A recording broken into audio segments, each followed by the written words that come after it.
Selamat datang di kuliah kedua geoteknik yang akan membahas soil composition atau beberapa penulis menyebutnya sebagai soil constituent karena kita akan melihat bahwa soil itu part per part. Seperti apa sih kita merumuskan atau memahami tanah di dalam geoteknik ini. Kemudian bagian kedua nanti kita akan bicara mengenai klasifikasi tanah. Nah, ini Anda mungkin masih ingat di kuliah sebelumnya. Jadi kita sekarang menjelaskan yang kedua, yaitu soil composition and classification. Ini adalah materi yang akan kita bahas ya, untuk bagian soil composition. Jadi pertama itu adalah 3 fase tanah.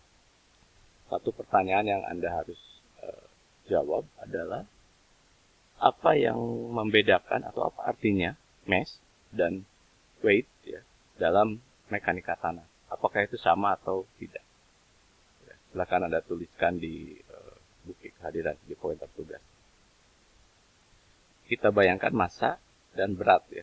Anda punya berat badan, tapi ketika Anda berdiri di atas tanah, maka berat badan Anda atas tanah itu disebut dengan mass. Karena itu berat badan dalam kilogram, mass dalam Newton ataupun kPa. Karena tanah tadi ya terdiri dari 3 fase, maka untuk mengetahui komposisinya kita akan lakukan melalui volumetric ratio, mass ratio. 2 itu yang akan kita bahas. Berikutnya adalah hal lain tentang soil constitution atau soil composition, dan yang bagian yang kelima adalah project analysis. Jadi Anda sudah memiliki data itu yang akan kita gunakan untuk analisa ya. Bagaimana menganalisa tersebut. Sekarang kita bahas satu persatu. Bagian pertama adalah 3 fase dari tanah. Oke, kita ambil dari data bor. Jadi kita bayangkan kembali ya, seperti di kuliah yang pertama. Sekarang kita membicarakan data test pit yang ini ya. Test pit yang ini kita ambil. Nah, sampel ini sebetulnya ketika kita bicara komposisi tanah, maka kita akan lihat secara lebih detail seperti apa. Jadi data yang Anda ambil tersebut ya itu didetilkan dalam bentuk seperti ini. Kalau kita ambil satu bagian di sini, anggap seperti ini, maka kita akan mendapatkan ya material tanah itu sendiri, solid ya, itu material tanah sendiri. Kemudian di dalamnya itu ada air dan juga ada udara ya. Oke. Nah, untuk itu ya, untuk mengetahui komposisinya, kita kembali pada komposisinya, maka kita bayangkan bahwa gambar tersebut ya, gambaran tersebut ini misalkan air yang ini ya, dibagi menjadi 3 fase tadi. Jadi ini Anda lihat solid ya, solidnya digambarkan di sini. Kemudian air ya, dan udara. Oke. Nah, 3 fase ini kemudian kita buat rasio. Jadi yang ini nanti yang kita sebut akan disebut dengan volumetric ya. Yang ini yang kita sebut sebagai mass ratio. Karena kita bicara rasio, maka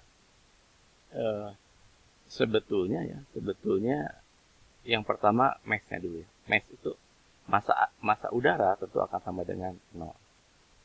Ya. Jadi yang kita banyak perhitungkan nanti adalah MS atau massa padat dan massa air atau MW ya. Oke. Nah, untuk volume sendiri kita bagi pertama menjadi volume solid ya.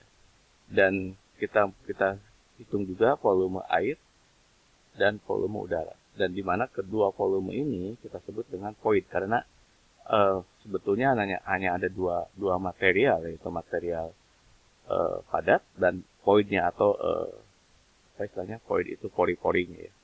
Oke. Jadi dua itu yang akan kita bahas secara detail satu persatu. Oke, kita lanjutkan dengan yang pertama itu volumetric ratio. Oke, bagian pertama seperti disampaikan tadi yaitu kita membahas mengenai void, void ratio. Oke. Apa itu void ratio? Void ratio adalah, Anda tahu tadi di gambar tadi jelas bahwa perbandingan antara jumlah padat ya dengan apa? Dengan perbandingan. Jadi kalau kita tuliskan void ratio sama dengan perbandingan volume void terhadap volume solid ya. Oke, itu void ratio ya. Kemudian yang kedua adalah relative density. Oke, apa itu relative density?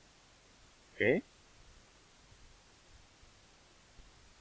Jadi, relative density itu jika kita memiliki dua tanah ya, mana yang menurut Anda dense atau rapat, mana yang menurut Anda loose.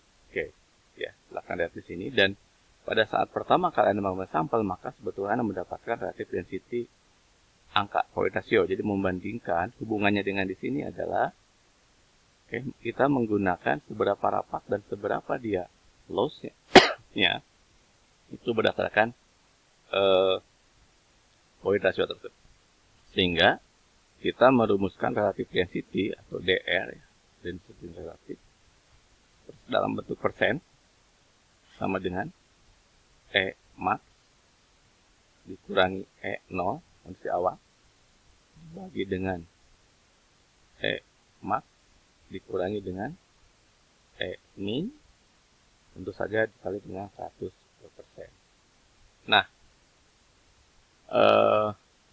secara kualitatif ya, persentase relatif itu digambarkan dalam tabel berikut. Jadi kita bisa lihat bahwa ya semakin semakin kecil relative density-nya, maka itu semakin loss, dan semakin besar kan dari frekuensi persentase, maka dia akan semakin dense. Pertanyaannya ya, pasir kira-kira masuk kemana? Oke, ya, silahkan itu Anda jawab apakah dia semakin loss ataupun dia semakin dense ya. Atau kalau saya sebutkan apa artinya relative density sama dengan 0. Oke. Komposisi berikutnya atau cara mengukur komposisi tanah berikutnya untuk volumetric ratio adalah porosity. Anda bayangkan porositas, sudah familiar sekali. Notasinya adalah N.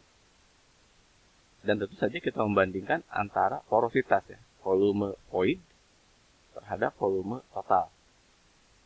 Atau jika bandingkan menggunakan angka void tadi, volume void adalah E kan? Dan volume total itu adalah 1 plus E. Ini adalah nilai porosity dan biasanya dilaporkan dalam bentuk persentase. Oke. Yang terakhir adalah degree of saturation atau saturation ya. Oke. Atau tingkat kejenuhan air ya. Karena apa? Ini berhubungan dengan tadi kandungan air yang ada dalam tanah, yang dirumuskan dengan persamaan degree of saturation, tingkat kejenuhan. Maka degree of saturation S, volume saturation void, volume air dibandingkan dengan volume void. Karena yang membuat tanah itu jenuh adalah airnya sendiri. Oke, ya. Jadi itu adalah penjelasan mengenai volumetric ratio dari soil composition. Kita akan lanjutkan dengan mass ratio.